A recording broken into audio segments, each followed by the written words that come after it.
All right, thanks for joining us this afternoon, everyone.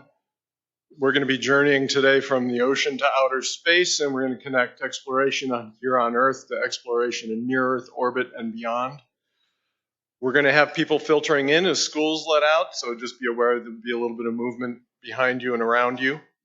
But we're on a tight schedule. NASA has us on a very strict schedule, which they're very good about. So I think we're going to get started. My name is Ken Kostel. I'm the Director of Research Communications here at the Woods Hole Oceanographic Institution. For those of you here in the audience, there might be some of you who don't know who we are or online. We had over 1,000 people register for this event. You might hear those of us on stage refer to WHOI. That's just our acronym, just so you know. I want to thank the Marine Biological Laboratory for giving us the opportunity to hold this event here in Clapp Auditorium. I also want to welcome everybody online, especially all the classrooms that we know are here. And I want to extend a special welcome to the students who are in the audience and who will be asking questions later. I also want to extend a welcome to the folks at Mission Control in Houston who are watching. So, no pressure. It's rare to be genuinely as happy as we were when somebody of the quality of Loral O'Hara comes and says that she's going to be leaving us. And we were happy because we knew how much she wanted to be an astronaut, how hard she worked for it, and what a genuine asset she would be to the team at NASA and to the National Astronaut Corps. So there were a lot of very, very proud people in the audience watching in May of 2017 when she was named to the 22nd NASA astronaut class, whose, fun fact, their mascot is the turtle. And there were even more people watching as she progressed through her training and eventually launched in December to the International Space Station. But our connection with Loral isn't the only connection that we make between the ocean and outer space, and I wanted to take some time here to briefly tell you about a couple of those before Loral joins us.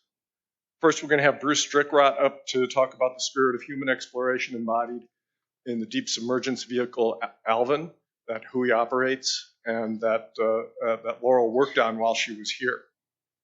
Then Julie Huber will come up and tell you a little bit about some special organisms in the deep ocean and what they can tell us about what might be living beyond Earth. We'll have time for a couple of questions from you folks after each of them speak. NASA has told us that Loral will be joining us exactly at 4 o'clock, and she'll take questions until exactly 4:25. We had to submit the questions in advance, so we won't be able to take impromptu questions from you all for Loral. But we have some of the students whose questions were accepted who will be asking Loral in person. For those folks who couldn't be here to ask their questions, either I or Grace Simpkins from the Woods Hole Oceanographic Institution Sea Grant Office will ask those. When Loral does appear, it'll probably take a moment for us to establish contact. And there will be a 3-second delay in our conversation throughout. But once we have everything squared away, I want you to join me in welcoming her. I'll count down. On 3, everybody shout, "Hi, Loral." I think she'll really appreciate hearing from the folks who are here in the place that she lived and loved for many years. Okay, I'm going to get started here. Bruce Strickrott is the manager and lead submersible pilot of the Alvin program. Bruce was also the lead pilot when I made my only dive in 2021 in Alvin. And if you can believe it, we weren't even the tallest people in the sub that day. That went to one of Julie's former students, Nick Osaccia, who's 6'5". Since joining the Alvin team in '96, he's made more than 400 dives, which is the second most in the history of the program. But more importantly, he's carried hundreds of scientists, engineers, and students into the deep ocean. And for all that work, he has a species of hagfish named after him. Bruce.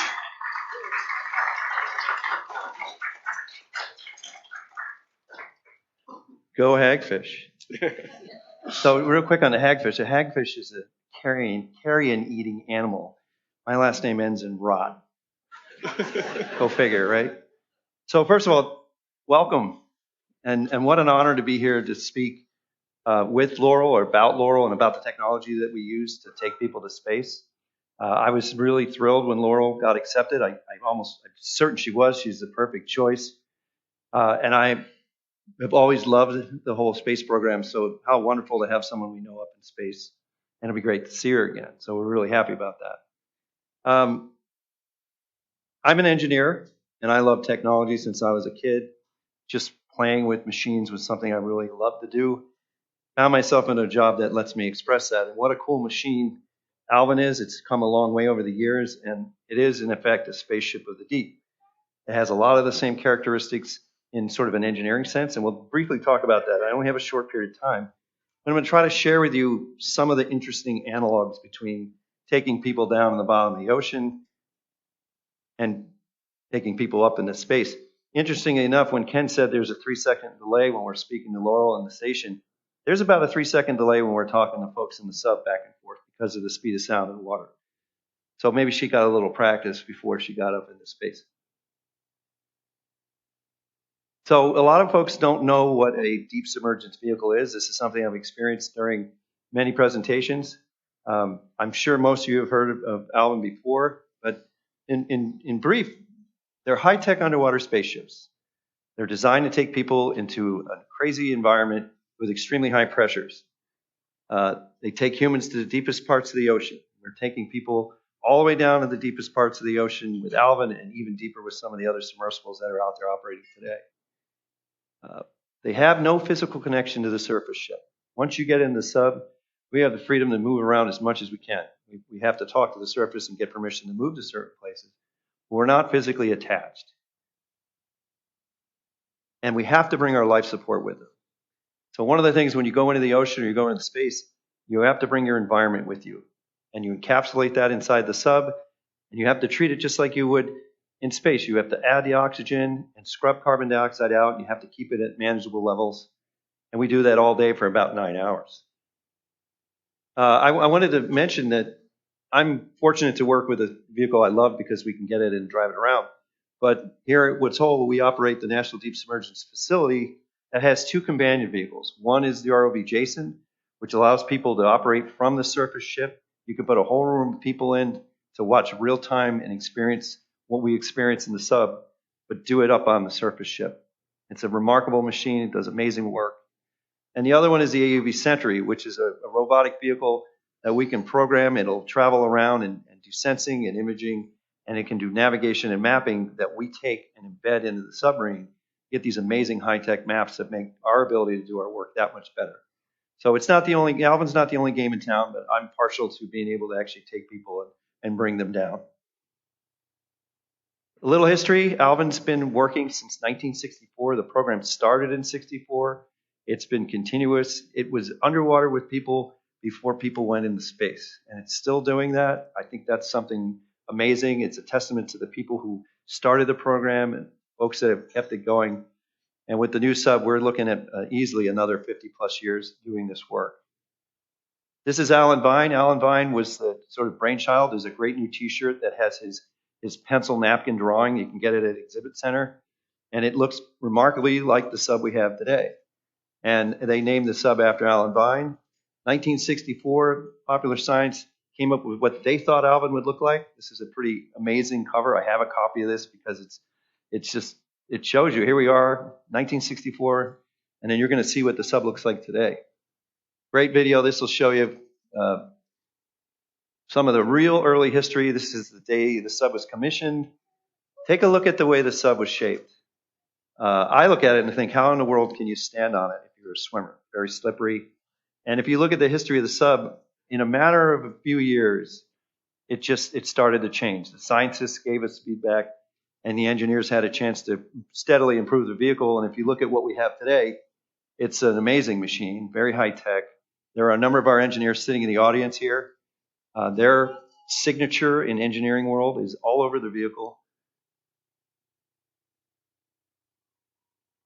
So some stats I thought that were applicable when you're talking about space and underwater. We go down to 21,325 feet, 4 miles.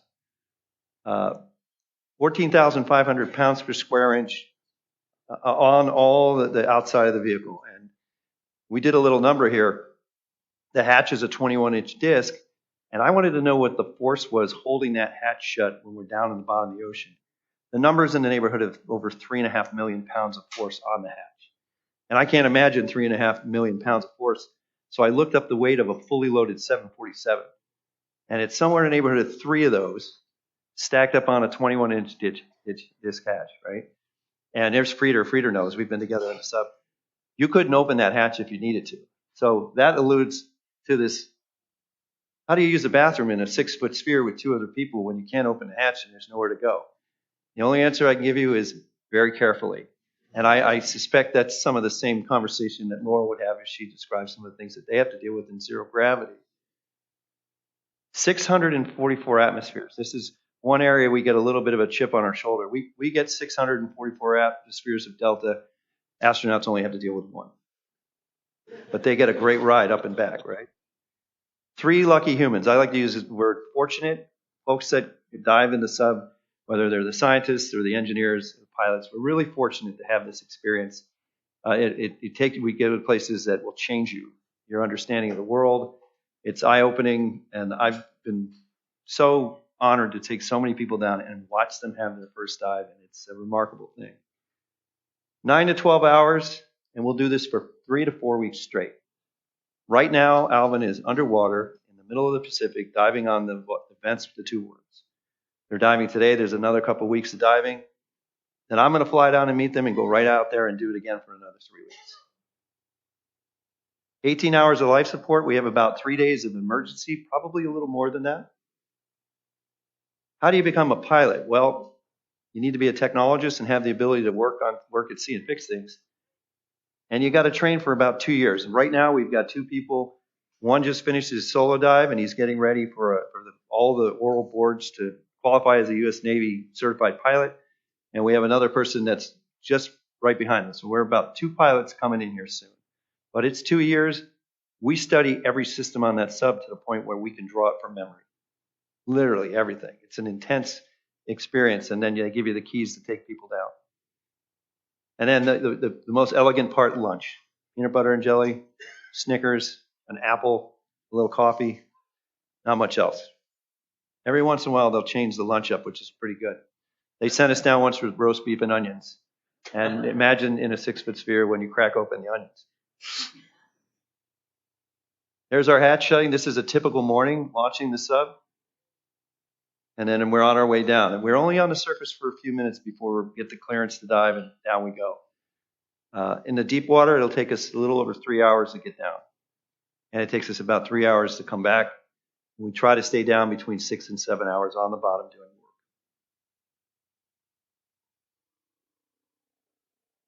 work. There it is. So here's what it looks like inside the sub. If you were standing in the left rear corner, you're looking down at the pilot. You can see 3 of the front windows, and there's one of the side windows. And if you look real close, there's actually 2 observers in here. They're wearing black, and everything is black, so they're almost invisible. This is a typical day in the sub. We've got our 3 control panels, navigation screen here. This screen interfaces with the majority of the systems on the sub, and this has sonar and a lot of our science sampling. All of the life support is in the back of the sub. We've got the equivalent of a television production studio inside the sub, cameras all over the outside, and we've got the pilot sitting in the middle, and we got to have a really good core because you're bent over all day long. I can actually stand up in the sub. Nick Osasha couldn't stand up in the sub. Real quick video to show you a little bit about what it looks like. This is actually on a launch. You can see how bright the sun comes in. And then in a few minutes, you're going to see Jefferson's actually on the bottom. And if you look out the window, you can see that they're actually down there doing work.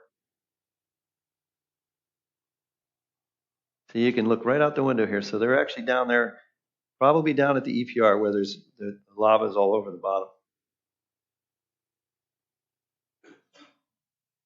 So the most important thing about the technology is without it, we couldn't go there. It's the same as any spacecraft, right? So we have this amazing machine, well-designed, really well vetted by the Navy. And it's what protects us from these tall structures that have a lot of water on them. And these are pictures of two of the vents that are down in the EPR. The EPR is the Eastern Pacific Rise.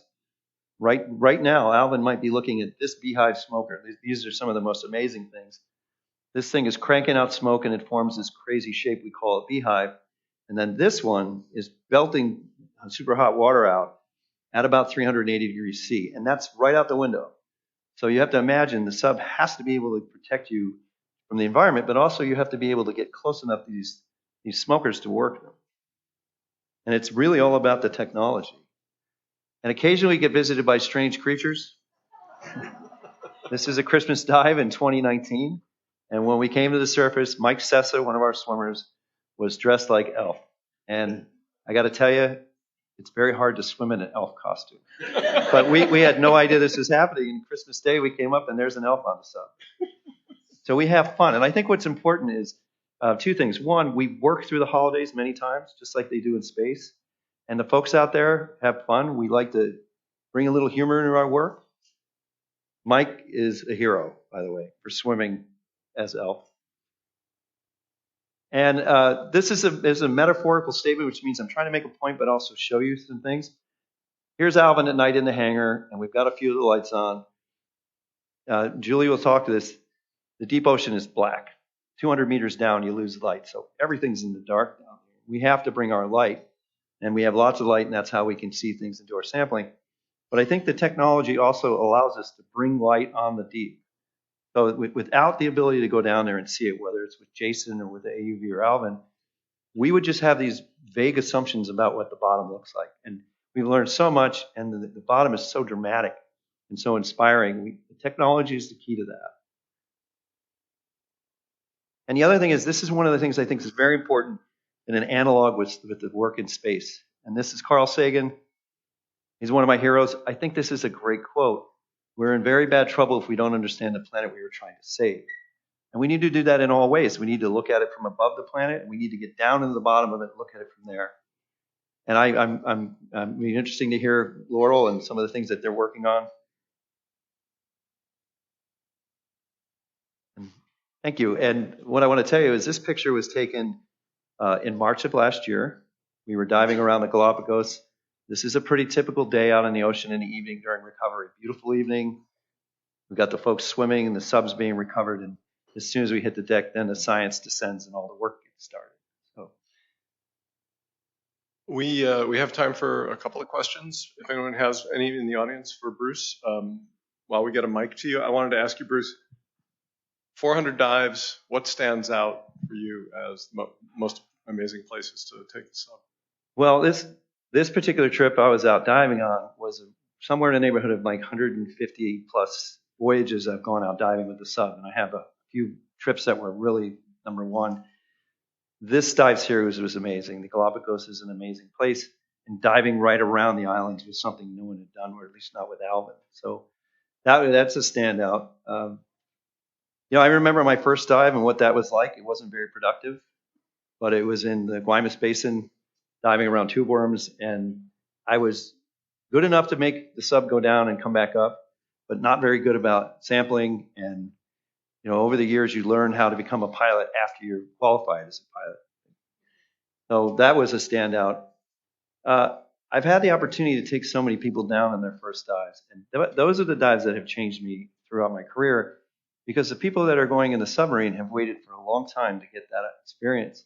And if you're taking them on their first dive, you have this opportunity to show them an experience that they've been waiting for years. So I don't have many favorites. I just have that experience that I see, and I'm going to do it again. You're the new scientist down there, and you turn the lights on, and you get to see these places, and you watch it change them, and they'll never forget it. Anybody? Questions? There's somebody right there. Young lady on the right side. Have you ever been in the Mariana Trench? I have not been in the Mariana Trench. There are submarines that can take people down to the deepest parts of that. We could go to the edge, but Alvin can't go that deep. I've been down in the Puerto Rico Trench, which is quite deep. If you go to Google Maps or Google Earth and you look at Puerto Rico and you look right north of it and you expand, look at this ditch that's north of Puerto Rico. It goes down to over 8,000 meters. try to imagine what it would look like if the water wasn't there, because it goes all on the southern side, it goes all the way up to the surface. So we've been very deep, but not in the Marianas Trench. But I'm willing to go. Is somebody else in the back?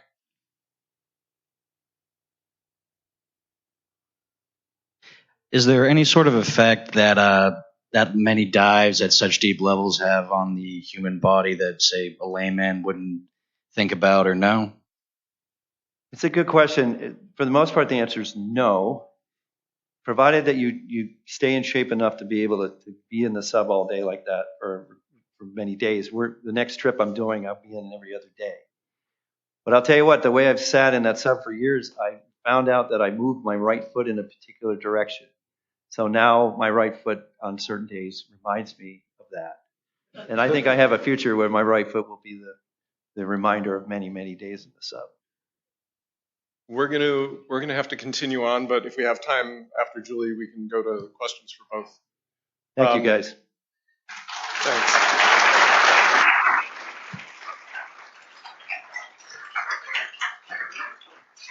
So Julie Huber is a marine microbiologist, but she doesn't study any microbes in the ocean. She studies the things that thrive in places that we would consider some of the most extreme environments on the planet, and yet they just seem to love it like a spring day down there. These places are hot, highly acidic or highly alkaline, perpetually dark, and under constant pressure. And this is important because prior to the 1970s, when these organisms were discovered, scientists thought that all life on Earth was ultimately reliant on the sun for energy. She's going to explain how their discovery, I think, set the stage for us to expand that view of life on Earth a little bit and to imagine how life could exist on moons of the planets right here in our own solar system. Julie? Great. Hi, everyone. I actually started my career here at the MBL with a fellowship from NASA. So here I am, full circle, about to see my friend up in space while talking about the ocean. So it's pretty great.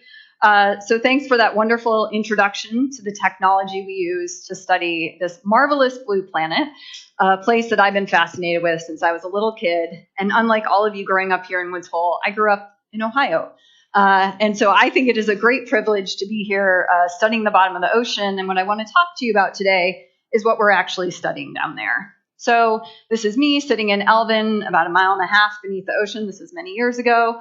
One thing Bruce didn't mention, it's actually quite cold down there. Maybe very hot at the surface. By the time you spend a lot of time at the bottom of the ocean, you start putting on nerdy hats. But as you can see, I dress like a nerd too.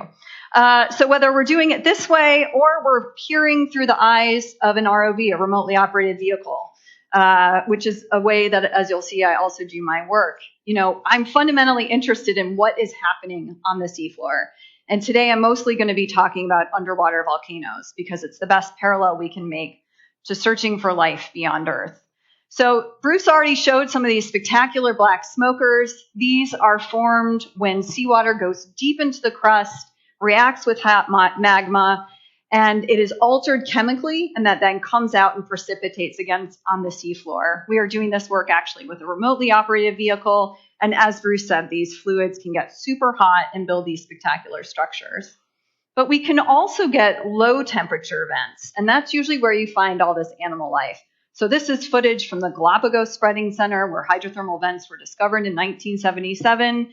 And this isn't distortion in the video. All that shimmer you see is warm water. And we call this diffuse flow. And these animals are positioned within the flow to take advantage of the chemical energy in there, which I'll talk about in a minute. But it's really important to understand that until this discovery in the late 70s, nobody thought life could exist this far away from the sun at the bottom of the ocean. So it fundamentally changed how we view life on Earth. This is probably an image you haven't seen before. This is an exploding volcano in the Western Pacific. No humans were put in danger when we got this footage. We used a remotely operated vehicle, I think for obvious reasons. This is about 1 mile beneath the surface. This is an active eruption. These are lava bombs exploding in the deep ocean. And until we made this observation about a decade ago, we had never witnessed it, despite the fact that most of the volcanism on our planet happens underwater. And then finally, this is this otherworldly site. This is Daikoku volcano, which is in Japanese waters. And when I see this type of imagery, I'm just a curious person like most humans are. And I'm like, what is happening, right? How does this place work? What am I looking at? So I ask questions like, what are those rocks? What's all that yellow stuff, right? Off here, there's these weird flatfish. How is that fish living down in this environment, right? How does this place compare to that other place I was at last year? And one of the privileges of being a scientist is being able to ask fundamental questions about how our planet works and what is happening. So with the technology that Bruce described, we have been discovering all sorts of new underwater volcanoes on our planet. This occurs globally on the seafloor. This is not an isolated process. As I mentioned, about 75% of the volcanism on our planet is actually happening underwater out of sight. And the geological setting is different, the rocks are different, the chemistry is different, and that means the life that can be supported is different. So I already mentioned this fundamental discovery that kind of churned biology on its end. And to understand that, we need to talk about the organisms closest to my heart, which are the invisible ones, single-celled microorganisms, more commonly referred to as bacteria and archaea. So before we talk about what they're doing in this environment, I just want to make clear what's happening here in the surface world. I'm assuming most of our Zoom audience is also living in the surface world. Maybe some of them are in space, maybe some of them, I don't know, are in a submarine. That would be great. But up here, what is happening, right, is organisms in the ocean, plants and trees, they're harnessing energy from the sun to produce both carbon and oxygen, right? These are two things that we all depend on very intimately. All animal life on our planet relies on oxygen and carbon produced by this process.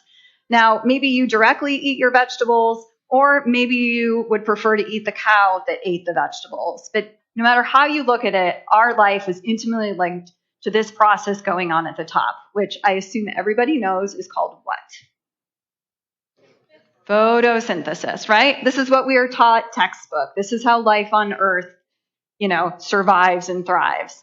But what do we do when we take away the sun, right? What happens at the bottom of the ocean? As Bruce said, it is dark after about 200 meters. So what is happening at 5,000 meters? Well, luckily, we have microbes that have learned to extract energy from these volcanic environments. So instead of getting their energy from the sun, they're getting their energy from the volcanic fluids coming out of the crust. Sometimes it's hydrogen sulfide, sometimes it's methane, hydrogen, and they become the carbon source for all the other life forms we find down there. So those tube worms I showed you at the Galapagos, they're right in that shimmery water. They can't get too hot because they'll burn, but they need to be in it enough that the microbes that they are packed full of can extract that chemical energy and grow. They then serve as sort of the plant in the sense that then secondary consumers like crabs, octopus, and fish come and feed on them. So what is this process called? I hear it. Chemosynthesis, right? So again, fundamental discovery was made here in Woods Hole that really changed how we view life on Earth. So we now know that life can thrive in the deep, dark ocean. And again, if it can happen here, maybe it can happen somewhere else. So can life survive beyond Earth in some of these newly discovered ocean worlds? Now, this is a really exciting area of planetary science. It's really been in the last couple decades that we've recognized Earth is not unique in hosting a liquid water ocean. So these are some of the ocean worlds that we know about within our solar system, right? And they are often at the outer solar system, and so most of them are very cold and ice covered. But this discovery, this kind of happened at the end of my graduate career and has only increased in the last few decades. Knowing that there is liquid water out there with the potential then to host life has really opened up a whole new field of research. So I just want to talk about two of them. The first is this fascinating moon of Saturn. Saturn's like 900 million miles away, just for the record, but this moon is tiny. It's about the width of Arizona or something like that. The cool thing about Enceladus is that this is an actual image. This is not an artist's rendition. This was captured by the Cassini spacecraft in 2009. It's shooting its ocean out into space. These are geysers that are being shot through the ocean shell, And the Cassini spacecraft was able to actually fly through these plumes and capture material. And they measured things like methane, like hydrogen. They found minerals in that water, in that jet coming out. And a lot of subsequent research and modeling said, the best analog for the chemistry we're measuring is actually some of the deep sea volcanoes we have here on Earth. So we're working really hard to get back to Enceladus. Another high priority target is Jupiter's moon, Europa. Jupiter, I think, is about 500 million miles away from Earth. It has a Jovian system, has something like 95 moons. And that's important because this ice-covered moon of Europa, it's not a smooth surface. Those red bands that you see on it are actually because the ice is moving. And there's some sort of slushy material or salt being produced or forming on the surface of Europa. And that push and pull of the ice is because all these moons in Jupiter, they're creating a bunch of friction. We call it tidal heating. And so you get this fascinating features on the seafloor, on the surface, that's potentially bringing this liquid ocean beneath the icy core up to the surface. So this is another really important target looking for an ocean outside of Earth. And we don't get a lot of data from the outer solar system very often. And so that Cassini mission, which first got that data, I think in around 2009 from Enceladus, scientists continue to make better measurements, improve it, model it. And on both of these icy moons, we believe that within that liquid ocean, there is first a rocky core, and B, there is enough of this tidal heating, flexing of the rock, that you could create hydrothermal circulation. And the question, of course, is if you can have these water-rock reactions, creating things like methane and hydrogen, could you also have life? Now, these are hard places to get to, but luckily this fall, NASA is launching a mission to Europa, their Europa Clipper, and in a short 5.5-year time frame, we'll be doing 50 roundabouts of that moon to really kind of characterize that icy shell and try to look into it, figure out how thick it is and how deep that ocean is as well. And we're working on some missions to Enceladus, which takes a bit longer to get to because it's that much farther away. But I think a really important point is that I'm not going to be analyzing the data coming back from these missions, right? This is the next generation of scientists. We might launch them, but the data is going to be yours. And so whether you're a scientist or you're an engineer or you're interested in communicating these findings, or you're a person who's super organized and keeps everybody to the clock like NASA is very good at doing, I think it's a really exciting time to be sitting at this intersection of space and ocean exploration. So I encourage you to look for that launch and to stay tuned. You want to show a picture of Laurel? Oh, right. Sorry, I forgot I put this slide in here. Shortly after Loral became an astronaut, I went down and I visited her in Houston, and she took me on this amazing behind-the-scenes scenes tour, and I remember being terrified thinking of her being up there. And so it's really fun that today I get to talk to her and see her up there. Okay, so start thinking of questions for Julie. I just want to kick off with one. I know that the Europa Clipper is not designed to bring material back from Europa, but how would you even go about studying something if you got a sample of organic goo from Enceladus or Europa? How would you even go about studying it? Yeah, I think it's important to note none of these missions to the outer solar system are talking about bringing samples back. Everything will have to be done out there, which is technologically very complicated because when I dive in Alvin, I do all my experiments back on the ship or in my lab. But what we've been trying to build out for this dream scenario where we get the goo back is sort of a triage of chemistry and biology where we're looking for biosignatures, right? We're not necessarily directly detecting life, but signatures of life. So a more holistic approach to what we would do. Anybody? Questions for Julie? Right down front there. Hi, thank you so much. I'm wondering if you could speak from your experience about what is so important about human beings being on these missions underwater as opposed to just collecting by remote vehicles. It's such a small number of people proportionally that get to do that. And so there must be something of immense value. And I love when people can speak to that. Sure. Yeah, and you're also speaking to someone who mostly uses remotely operated vehicles, given the nature of some of my work. I will say the few times I've dove in Alvin, I mean, if I could do it once a month, I would. It is absolutely breathtaking. It is humbling. It is very quiet, and you feel so close to what you're doing, and the perspective you have is very hard to replicate, right? Being able to just lean up into that window, and it's right there. That being said, I love sharing with the world through remote operations what we're doing. So now what we can do with remotely operated vehicles, not only can everybody on the ship participate, but we can blast that out through satellite and YouTube so that anybody can watch at any time what we're doing. So that underwater volcano we discovered, the entire ship was going insane. You know, I mean, no one had seen anything like that. So instead of only 3 people experiencing it, 50 people experienced it. If we had been able to blast that out at the world, we could have had millions of people watching. That being said, there's a lot of power to being there, and especially for young people, kind of getting them in the game, getting them down there, experiencing it. You know, I haven't dove in Alvin in over a decade, and I still remember it as clear as day, right? So it was a very, as Bruce was speaking to, it was a very grounding experience for my science. And like I said, if I could do it once a month, I would. Who else? Right in front there.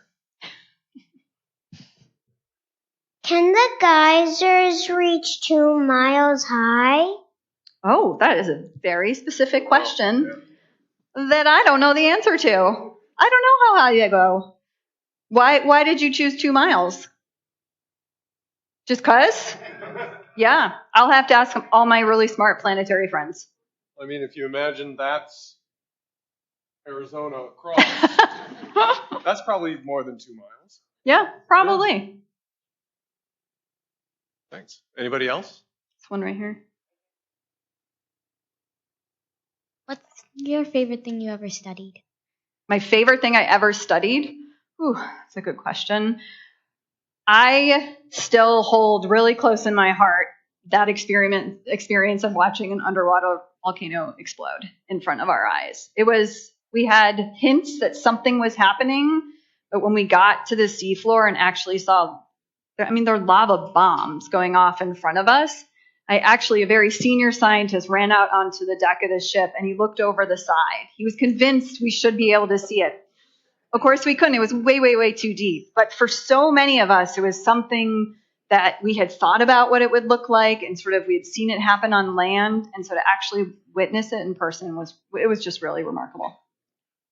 I know we had some questions for Bruce, and I had to cut him off. So Bruce, if you want to come up to the stage as well, we can tag team if you have questions for either of them now. We have a few minutes left before NASA's going to interrupt us. Can I do a little follow up with the question yeah. about? That's a very good question, by the way, about people and bringing them underwater. So I think of it like this, right? When we find life in the outer solar system, there's a darn good chance it's going to happen in your lifetime. I'm confident we're going to find it. It just seems like it's there. We're going to want to go there.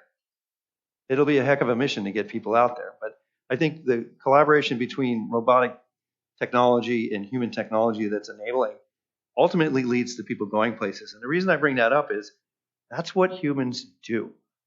Think about how people made it to North America. They went to places that were hard to get to that probably they shouldn't even have tried. How did they get to Easter Island in Hawaii? Humans went to places. So we go to places because that's what we do. And I just wanted to, let me ask you this question, Julie. If they found life on Europa and NASA called you and said, we need you, you're the only one, would you go? Oh, God. Okay, well. but you'd be happy if people went, right? I wouldn't even go where Loral is. Laurel would go. I feel much better down there than up there. As a communications person, I want to add to that and say we're a curious species. Yes. We want to know what's over the horizon, over the next hill, but we want to come back and we want to tell people about it. The other point I wanted to emphasize was what Julie said is, so Alvin's been around since I was basically born. And it's a new vehicle. It has such a future. And people in this room that are your age, in a matter of years, could come out and start working with us and be a pilot. The sub will be around by the time you're in your early 20s. And it's the world of opportunity in the ocean. If you look at it, there's so much left to discover. So there's a lot of, in the technology and the science side, the sky's the limit. There's so much left. Yeah, right down here. On average, how many times does the Alvin go down a year? On a year? Well over 100. Last year we did 128 dives from the day that the Navy gave us the ability to start diving again after we took the sub deep. Next year, or this year, we probably have about 120 dives. That's a pretty good year for us. There are years where we do over 150. And if you think about that in a year, that's diving almost every other day. We love to dive, so when we're out there, we want to dive every single day we're there. It's a good question. Who else? We have time. I have one up here. Yeah, one in the back. I'll just ask one. Oh, I'm sorry. Go ahead. Hey, Bruce. Hi, Julie. Hi. Just curious, especially where you're promoting the kids to get involved. How does somebody get involved with either one of your programs? That's a really good question. From a scientist perspective, any basic science, most schools, for example, don't have marine science or oceanography, so basic math, physics, chemistry, biology are great entry points to kind of studying the fundamentals. They're, for engineering in particular, a lot of math and those types of classes. At least in the scientific realm, a college degree is usually required because of the advanced training needed. For some of the jobs, more technical skills are valued, and sometimes a college degree is not needed. It kind of depends. But we have students working in my lab starting from community college and up. So for the technology side, I think it starts with a love of things that move and machines. And when I was a kid, my brother and I would take the vacuum apart, right? Or we would build a mini bike or whatever. We like to work with things that we love machines. And once you have a passion for that drives you toward education in that area, right? Engineering is about physics and math, which can be a little bit intimidating to people. And it was for me. I really wasn't that strong on it until I got through the initial part. And then when I really understood math, which is the language of the universe, it changed my whole perspective. And now I love it. I love physics. And then the other thing is the desire to go and do something different. So I pursued a job that was different on purpose. And when I saw the application for Alvin, I went, that is a job that I would love to do. And a lot of it is just alignment and timing and having the right people there for you. But it's totally doable, right? I would encourage anybody who has any kind of desire in this to give it a go. And we're not the only game in town. There's a lot of other operations out there that do work. When I was a kid, wasn't a real popular career in Ohio. Just figured it out, followed my way to the ocean, and I would say also it's an understanding of people and how to work with people. Alvin requires a great deal of teamwork. Ocean science is becoming increasingly collaborative and requires big teams of people out at sea or in labs to work together. So that's another really key component. There was somebody else back here, I think. There in the mask at the back. How did you, Julie? So somebody also from the Midwest, how did you end up in the field that you're in? I don't know. I'm part of the Jacques Cousteau generation. So a lot of television shows, going to the aquarium, trips, spring break trips to the beach. I was, I'm not from a family of scientists, but just sort of got ingrained in me really young. But I thought I would be studying like dolphins or fish or coral reefs. And then I learned about underwater volcanoes. And I was just very taken by it. And shout out to the John G. Shedd Aquarium in Chicago. Yes, the Shedd Aquarium is where yes, it was my initial goal was to work at the aquarium. So I wanted to be an astronaut. There you go. And my brother and I had a map of the moon, and we followed the Apollo program. And I think I've got as much fun going underwater as I would in space, but I'm willing to give it a chance if I had a shot. But it was just that idea that I wanted to do something that I was involved in something unique. And but again, I think it's a great question. And there are so many different avenues. And as people start to get closer to their college decision making, we encourage people to visit and talk to us. Meet some of the people who are doing the work. It's a great way to find out how to get involved. Yes. Hi, I have a question which is related to all those people you've taken down for the first time. Obviously, as you said, it's a very wonderful opportunity and a rare opportunity, but I'm curious, going so deep below the surface in such a small environment, how do people adjust themselves to the psychological pressure of being so deep? It's a great question, and I'll give you two answers. One is, by the time they get the chance, they're giddy. I mean, half of them won't even sleep the night before. So there's a lot of interaction beforehand. When we bring people on board for the cruise, everybody gets a chance to get in the sub, and we go through the basic emergency systems, and we let them try on various different pieces of equipment. Most people can't wait to go. And the experience is so intense in the sensories. You're inside, and there's all these things going on, and then you're outside, and you're looking out the window. We had one young lady who came with us who was a true claustrophobic and really wanted to dive, and spent the whole cruise with our team practicing, getting in the sub and slowly shutting the hatch. Her name was Jessica Sharkey. I talk about her all the time because I have so much respect for her. She actually finally dove on the last dive, and she spent the whole day underwater. And I mean, not okay in airplanes and elevators claustrophobic. And imagine facing your fears in that place. She came out, and she said it was one of the best things she's ever done, and was firm that she would never do it again. So she's a hero for me, and she worked really hard with our team, and she had that experience, and bully for her, so it can be done. Okay, Bruce, I think we have at least visual. Hey, look. Do we have audio?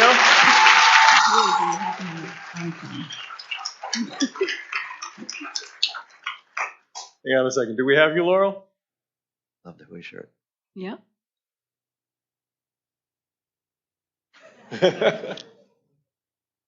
Laurel, can you hear us?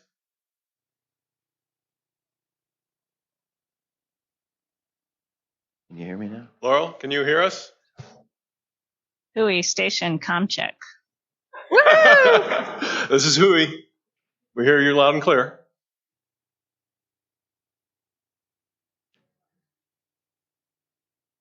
It's like I need to unmute myself. Can you hear us, Laurel? Laurel, we can hear you. Oh, wait, she can't see us. I forgot. Sorry. HOI station com check. We hear you loud and clear, Laurel. Can you hear us? Not yet. Come on, Houston. Now she's just showing off.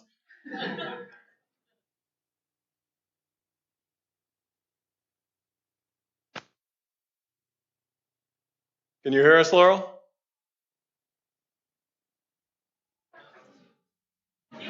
I'm here. Can you hear loud us? and clear. What's that? I think she can hear us now.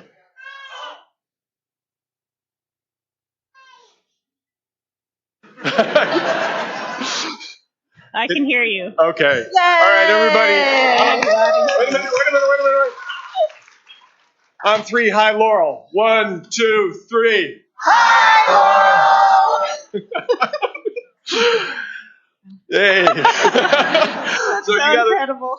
you've got a big audience here at MBL in the former Lilly Auditorium. We've got about 1,000 people online, including a lot of classrooms. I just want to kick things off with the questions. Everybody loves seeing the images that you captured of Earth from the ISS, especially the shots of Cape Cod. Those went like wildfire around here for weeks. How has your vantage point from space changed the way you think about the planet and the ocean? It's a great question, and it's impossible not to be changed by this view. Seeing the Earth from space has definitely just increased this deep sense of awe I have at the beauty and the complexity and the diversity of life on our planet, and also just deepen the sense of connection I have to the planet. Seeing Earth, this beautiful blue and white marble against this backdrop of space actually makes the Earth seem really small. And it really starts to become clear how much we have in common, how much humanity shares, more so than our differences, which is just amazing. And it gives me an increased sense of urgency, definitely, to play a role in protecting this incredible wealth of life that we have on planet Earth. Thanks. I think the next question is from somebody in the audience here. Hi, this is Sebastian from Falmouth High School, and my question is, what are some of the most interesting experiences that you have done in space that can only be done in space? Thank you. Oh, experiments, sorry. Yeah, so one of the fun parts about this job is the wide array of research that we get to do on space station. Everything from printing 3D human hearts to making better fiber optics, to working with cell cultures to study how aging and microgravity affect the immune system, even to combustion experiments, because even flames burn differently in microgravity. The life sciences and the biology experiments have been some of my favorites so far, but it's really been fun to dabble in everything. I think we have somebody who wants to get to some basic physics. Hi, this is me from Rudy from Hall Elementary School. My question is, how does the space station stay in orbit?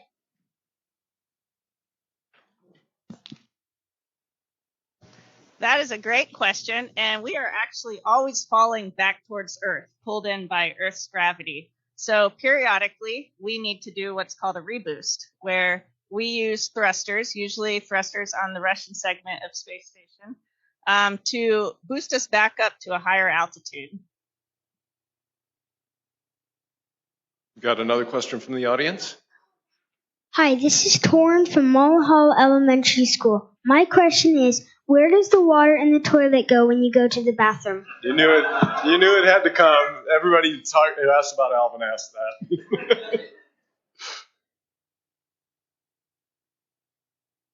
Also a great question, because actually in space, we don't use water in our toilets.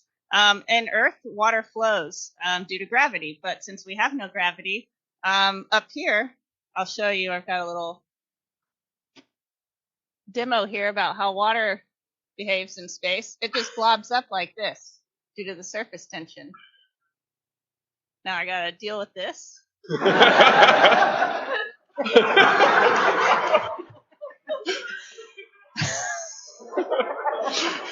So instead, for our toilets, we use airflow. So think about your vacuum cleaner at home, and that's the basic principle of how our toilet works. Also, a fun fact, we separate number 1 and number 2, and for the liquids, those get recycled and turned into future juices and coffees and waters. There you go. So our next question came from Jameson at Morse Pond School here in Falmouth. He couldn't be with us. But he asked, how do you prepare for going to the ISS? What do you pack, and how do you decide what you bring with you?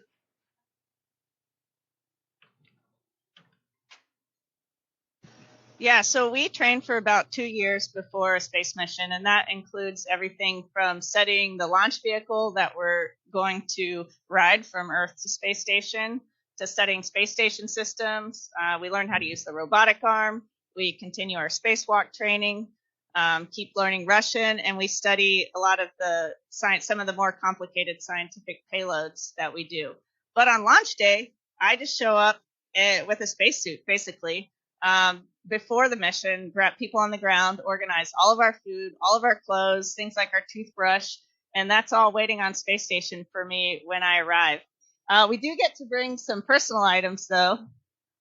And one of the things I brought, I think you've already seen some pictures of it, was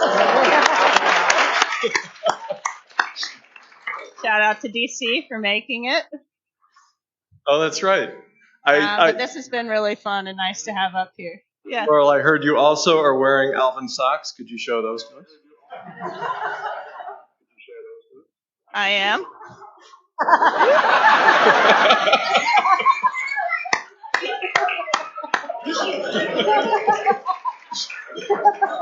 All right, now she's showing up. Grace, I think you have the next question. I do. This is a question from River at Mullenhall Elementary School, who couldn't be with us. What is your day like in zero gravity, and what do you do during your free time?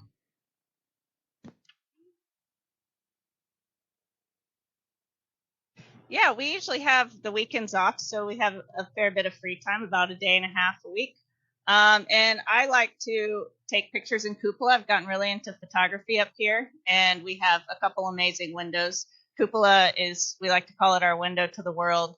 It's just kind of a 3D view of that looks down at Earth, and so that's been really fun.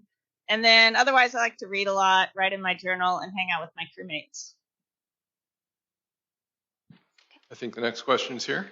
Hi, this is Elena from Morse Pond School. My question is, what's it like to sleep in zero gravity?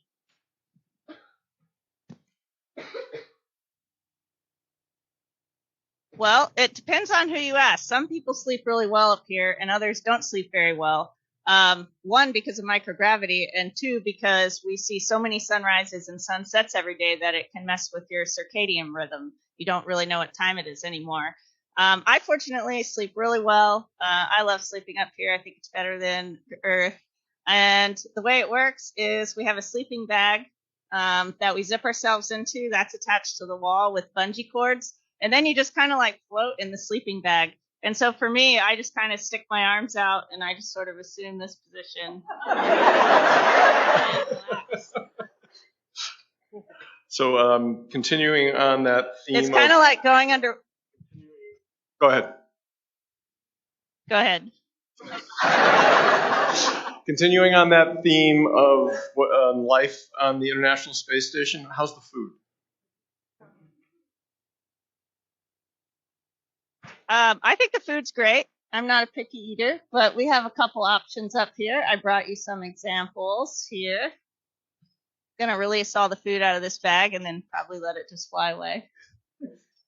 But we have a couple options. Some of our meals are dehydrated, so we add water. Just add water. Let that float here. We have a lot of tortillas on board, so we eat those a lot.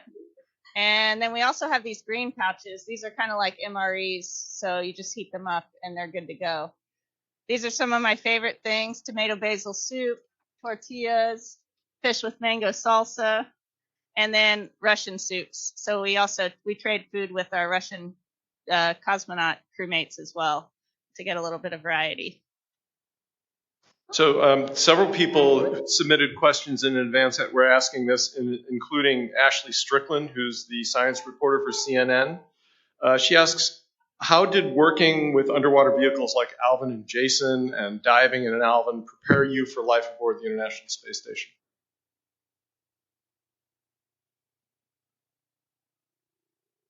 Yeah, working on space station is actually really similar to working on a research vessel, I found. For one, getting ready for the expedition is very similar. It's a balance of preparation and also adaptability. So you do everything you can to be prepared. You try to think of all the problems you might have and anticipate all the training you need, all the equipment you'll need. But then once you get out there, nothing ever goes perfectly according to plan. So you have to be able to adapt and change your plan and use the things that you have. Use the resources that you have on board your ship or on board space station to fix things when they break. You have to be a good teammate. You have to be able to communicate, take care of yourself when things are really hard and you're not getting a lot of sleep. All of those things, I definitely got a lot of good practice with those things when I was working on research vessels that I've carried forward to this mission. Next is from Lizzie. Hi, this is Lizzie from the WHOI MIT graduate program. My question is, what similarity between the ocean and space surprised you the most and why?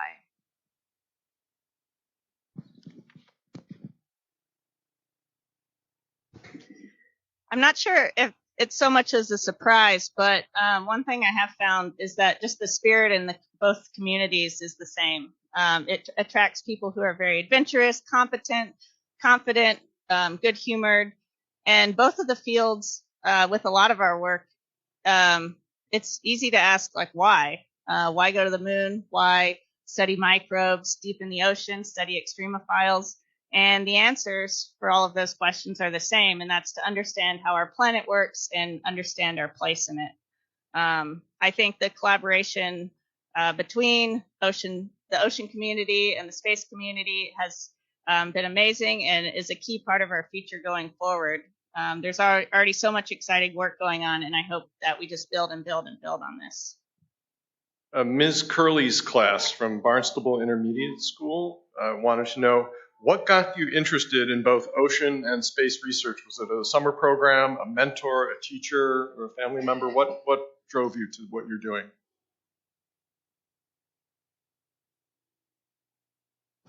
Well, I grew up in Houston, Texas, so I grew up with NASA Johnson Space Center right down the road from my house. So that gave me a really early interest in the space program in particular. I also, as a child, spent loads of time along the Gulf Coast and also the South Atlantic coast, going to South Carolina to visit my grandparents all the time. And so those experiences also gave me a really early love of the ocean. I didn't have as much of an exposure to ocean science as a career, so I kind of ended up falling into that later. I was also pretty airplane obsessed when I was a kid, so there's that. But what drew me to both and kept me engaged in both worlds was the desire to explore, the desire to do meaningful work, and be a part of something bigger than myself. And then also just hands-on problem solving, managing risk, physical hardship. This robot is just flying around with me during this whole talk. But yeah, ocean and space science have all of those things, and it's been amazing. Alana's next. Hi, this is Alana from Morse Pond School. My question is, what is the coolest / most rare thing you have seen in space?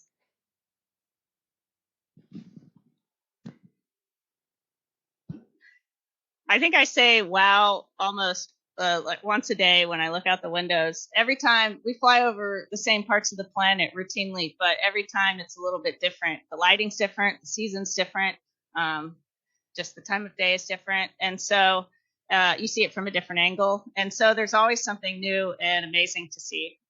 Some of my favorite things lately have been sunset over the Himalayas. We've been flying over Central Asia, kind of right at the terminator, so right where we're flying from daytime into nighttime. And so we get some really cool shadows and colors in the mountains there. Also, rivers in Africa have been really neat. And yeah, there's always something cool to see out there. I think Grace is next. So this is a question from Mr. Watts, a teacher in Collinsville, Illinois. And his class asks, what STEM fields do you believe are most important for students today to understand for their futures?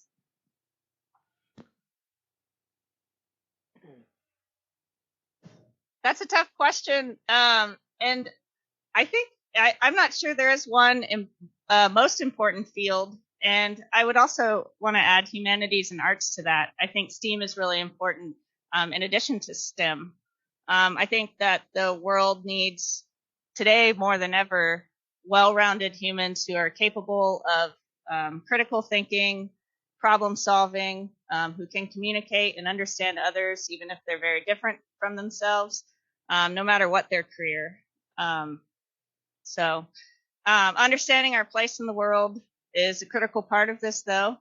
And of course, the fundamentals are always important: math, physics, chemistry, biology, physics. I think I said physics, but it all starts there. Ms. Christopher is a science teacher in Dennis Yarmouth, and she asks, what advice would you give a sixth grader on Cape Cod about how to have a career in science?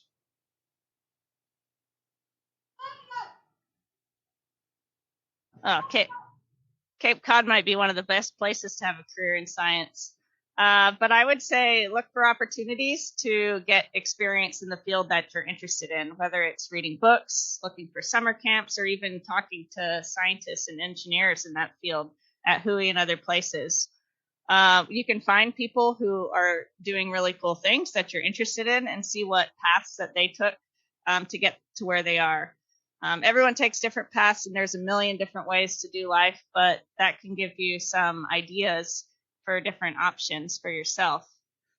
And then also don't expect it to be easy. Science is really hard, but it's also really rewarding. And anything worth doing is going to be hard. If you try something and you fail, don't stop there. It shows that you're pushing yourself and you're challenging yourself, and there's definitely something to be learned from that. If you're like me, you learn a lot more from your failures than you do from your successes. So those are a good thing.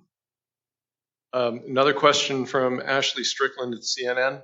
What are you hoping we'll learn about ocean worlds like Europa from upcoming missions, which Julie told us about just a moment ago? And if you had a chance to visit any of those ocean worlds, where would you go?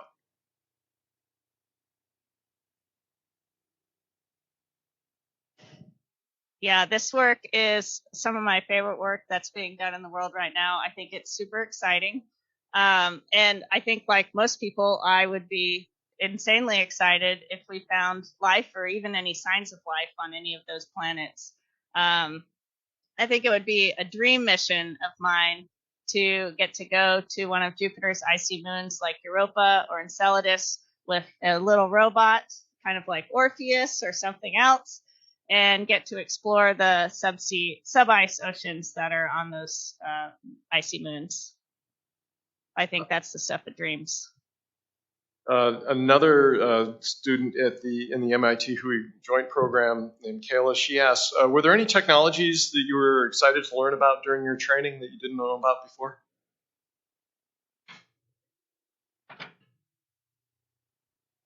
Yeah, I really enjoyed learning, especially about the life support systems on Space Station. Space Station is a closed environment, so we recycle our air, we recycle our water, and occasionally we have to replenish those. We recycle about 80% of our water, for example. But learning about how we scrub carbon dioxide from the atmosphere and generate oxygen was really interesting. And then I also really enjoyed learning about Soyuz spacecraft systems. The technology is not necessarily new, but it works incredibly well, and it's extremely elegant in its simplicity. So it's just a beautiful spacecraft. And so studying Soyuz was one of my favorite parts of training. And finally, Ray from La Crescenta, Montrose, California asked, what was the most challenging part of your journey to becoming an astronaut?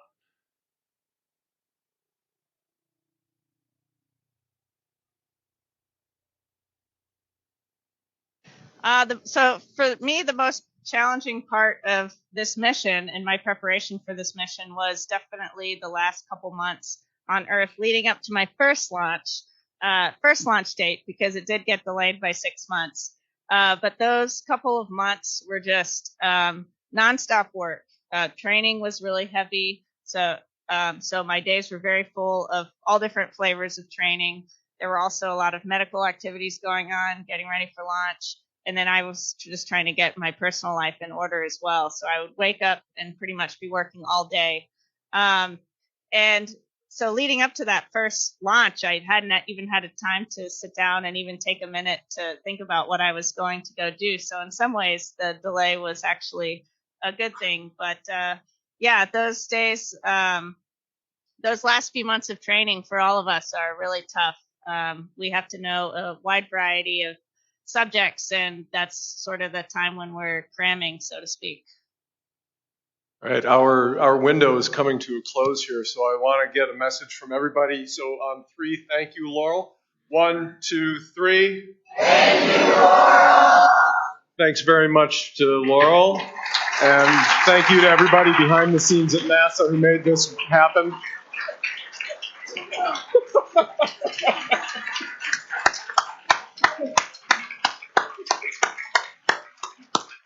Now you're just showing off. Thanks, Ken, and a huge thanks to all of you.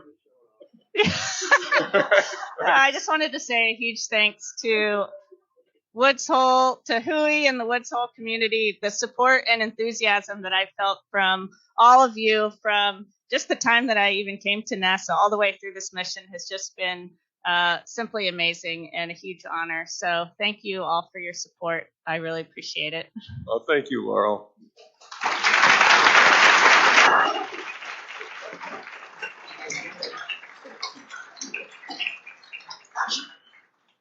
Well, I don't know what else to say. I didn't plan for the end of this.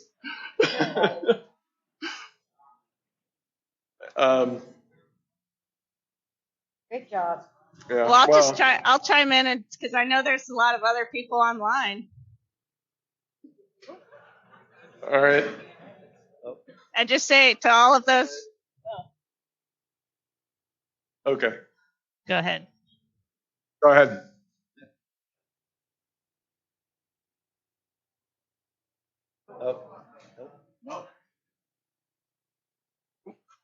We've been given an additional 3 minutes.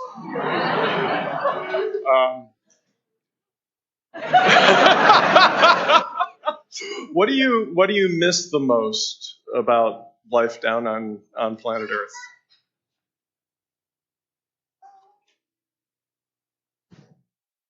That's an interesting question because I thought this, like the second I got up here, I would really miss being able to go outside. But I think it was just kind of brain overload, like being in space and floating around, and also just trying to learn everything all at once. That I didn't really even have time to think about that.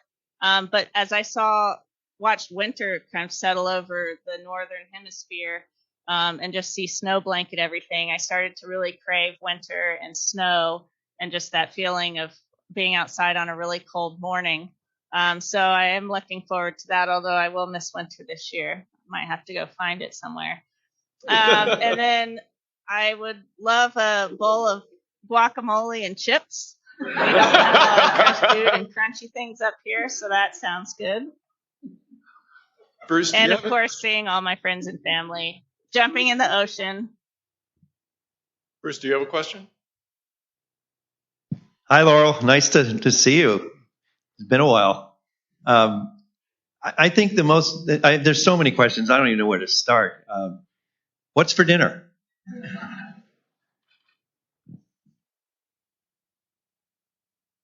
I had beef fajitas tonight.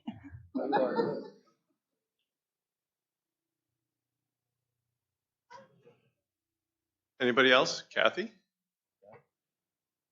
What time is it? Yeah, if you could look outside, what would you see right now, and what time zone do you operate on? Oh, wait a minute. She's gonna go check. I am. I've got a map right here. We're actually approaching the coast of Mexico in Baja, California right now. Anybody else have a question? And it is 9:30 p.m. We operate on GMT time. Oh, where are you in the station?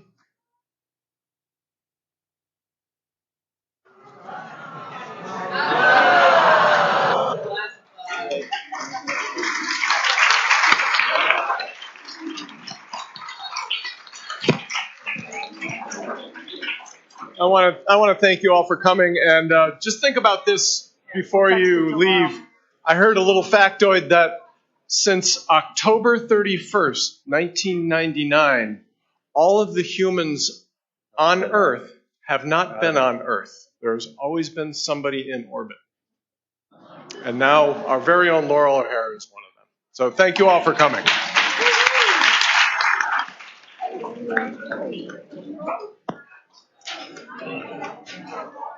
Well done, Father.